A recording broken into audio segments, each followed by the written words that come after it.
Okay, so I'm going to take you through an arm workout. A lot of people wonder how to get big arms, all these different things, but there's a little bit of a trick to it. You got to understand exactly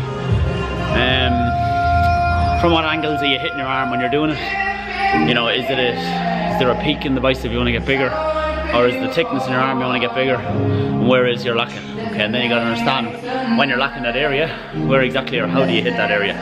We're going to go through a full arm workout, biceps and triceps. As I said, for any young guys that like to do arms before they go out at night, don't forget the reason you're doing arms before you go out is because you're going to eat loads of food after. No good doing arms, getting a pump 4 hours before you go out and think your arms are going to be big. Understand why they might be big, because you're going to train them and then eat as much as you can to fill that particular muscle back up. Okay, so we're going to rip through it, do every exercise, show you exactly what we're doing and see what you can get from it.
So first exercise, I said if we want to try and build width from a side of an arm from here to here, or if we're looking for a peak, which means the height from here to here, okay, what we're trying to do is we're trying to keep it simple and we're trying to do our normal curls. So as you've seen, doing the normal strict barbell curls in the cable machine just to mix it up, that is what's going to give us our thickness from front to back. When we work on a tricep, the only change that I done was when I extended, I tried to just change the angle. I brought it out a little bit wider and I made sure that it was just going to hit the outside of my tricep, but then as I failed, I brought them in close and I continued with the traditional, which is going to hit the biggest part of the tricep then as well. So let's move on to the next part. What I do usually here is do 4 sets. Don't usually count reps. I want in between 10 and 20 because the whole idea is I'm trying to get blood into the muscle, okay? And as heavy as I can for 10 or 20.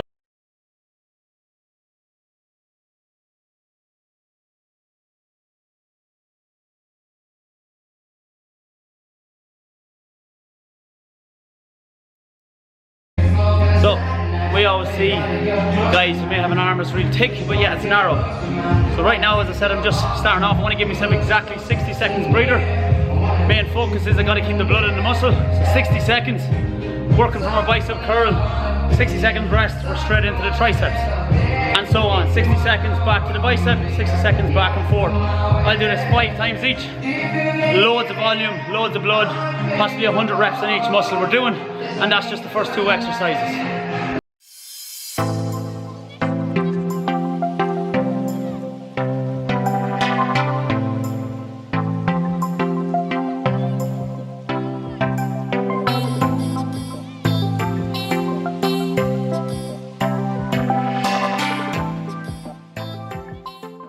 As you can see, even already getting a pump, the size comes from the side on. Okay, it's that view there that we're looking for the thickness in that position. Now we're going to work on it from this position. Okay, what do we look like in a position when our arms are fixed this way? Are we narrow from side? Are our forearms narrow? And what exactly is it we need to improve on? So now we've got to change our grips to a hammer curl grip, which is exactly like that. The only problem here with this is that sometimes people engage their forearms a bit too much, okay, and they get very little then on the bicep. So you got to make sure that it's a nice soft hand, and even if the hand is going to be squeezed tight, you got to make sure that you're contracting the bicep first. That is the muscle that is lifting it. You're not lifting it by squeezing that hand so tight, okay. So we'll go through some simple. I'm going to keep it, just going to go for 1 today. Just going to go with the normal standard hammer curl grip in a dumbbell position.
So very same idea on this.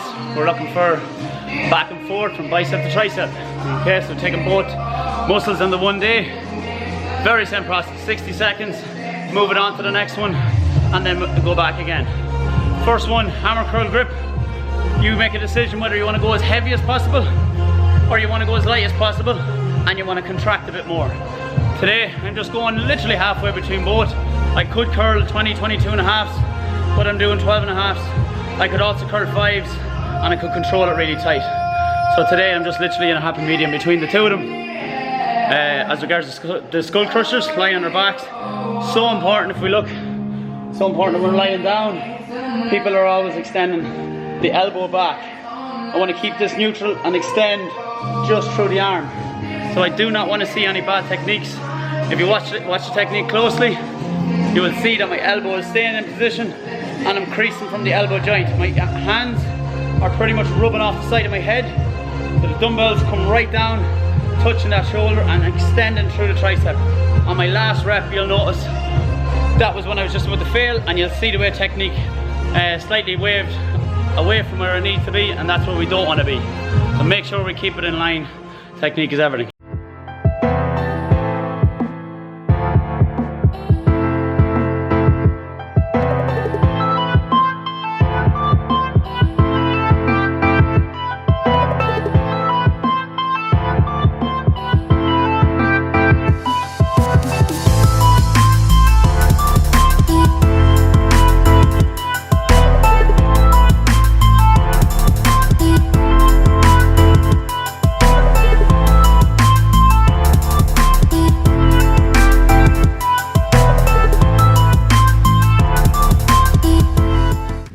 So last two we'll finish on. I'm just going to try and hit the bicep from a different angle completely now. So what I'm trying to do is almost build a bit of thickness on the outside. And the only real way of doing that is if you picture you're coming across your body all the time. So your forearm, it has to stay neutral. The alignment of your wrist has to stay completely flat as well. So when you come up, you're actually thickening up the arm in the exact place that you'd like to have thickness in it. So as you come up, you come across the arm. So lightweight, 5, 7s. I said 7.5 might be too heavy for some people. Just the lightest weight possible. You're better off getting contraction on it rather than worrying about the weight. So a little cue that I find is keep your fingers on the arm. That's exactly where you want to work, and that way it stops you from moving the arm. And the back of the palm keeps coming up towards you. Okay, we should go through a set here.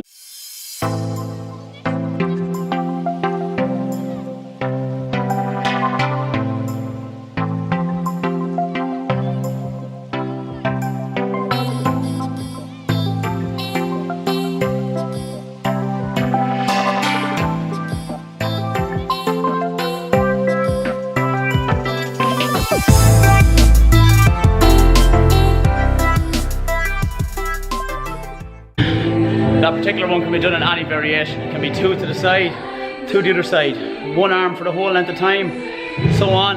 Swap it then. You can do little sets where you build it up. You go 1 on the other side, 2 on the other side, 3, 4, 5, 6, and just go until you fail. There's another great one to build in a bit of volume. So you're looking to mix things up all the time. I hate programs. I think they're a lot of bullshit, because I love to be able to, in the real world, in the ideal world, to be able to work with someone who you can just obviously keep an eye on the whole time, and you're like, the minute that comes easy, forget it, we're done with it, we're moving on. So what I'm saying is we're shocking that body. We're trying to develop, normal sets of 10 to begin with. Let's keep it simple. 60 seconds rest. Then we know that we're beginning to plateau from that. We want to mix it up. We'll go and maybe do 8 with a heavier weight, 10 seconds rest, another 8, 10 seconds rest, another 8, stuff like this. So there's millions of forms of training. I'm going to start going through them all in different little bits. There might be only 30-second videos, but that's all we really need to get sure that we pick up those little tips as we go. And then you'll never really need programs. You gotta just learn, spend more time learning about your diet, and just get in and mow the arms, mow the shoulders, whatever that muscle is. Right now my arms are my weak point, and I want to hit them as much as possible over the next few weeks. That's why I'm going to keep mixing it up and make sure that every day of the week I'm hitting it from a different angle. So last one on the set, biceps are done. That was going across the body. Now we're just hitting the tricep from a different angle. So you can see, you don't really need a lot of weight, okay?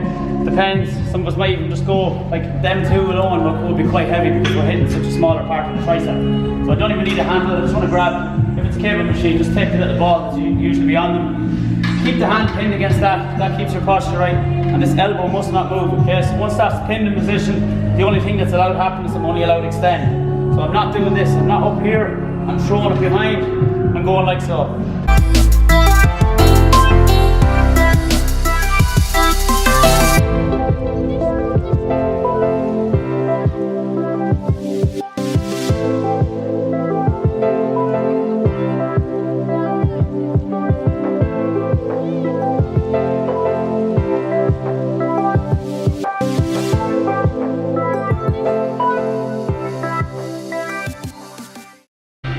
Okay, so finish off that with just a couple of little things. The biggest thing about whatever muscle you want to work, whether it's arms, whether it's shoulders, whether it's chest, whether it's if you're a girl and it's your legs, you really want to develop your legs that you hate the size of your legs are too small or whatever. The biggest thing we got to do is the workout, the post-workout nutrition is vital. So right now what I'm taking at the minute is I'm taking cyclic dextrin. I'll try to zoom on this here. It's very. So basically what this is a carb drink. It's from bulk powders and it is dextrose, which is the quickest form of carbohydrates possible, and I want to be making sure that I get that into me the second we're done. So realistically I actually just forgot. I should have been drinking my aminos before I went into the workout and throughout the workout, but instead I forgot. So I'm just going to do two at the same time. So one scoop of this is 25 grams of carbs, almost, sorry, 30. Pretty much 30 grams of carbs. One scoop of this is my amino acids. No point even showing you, I just bought one. I was in Canada. I just bought one over there. Any BCA is fine. According to measurements, it's saying like, to take 2 heap scoops.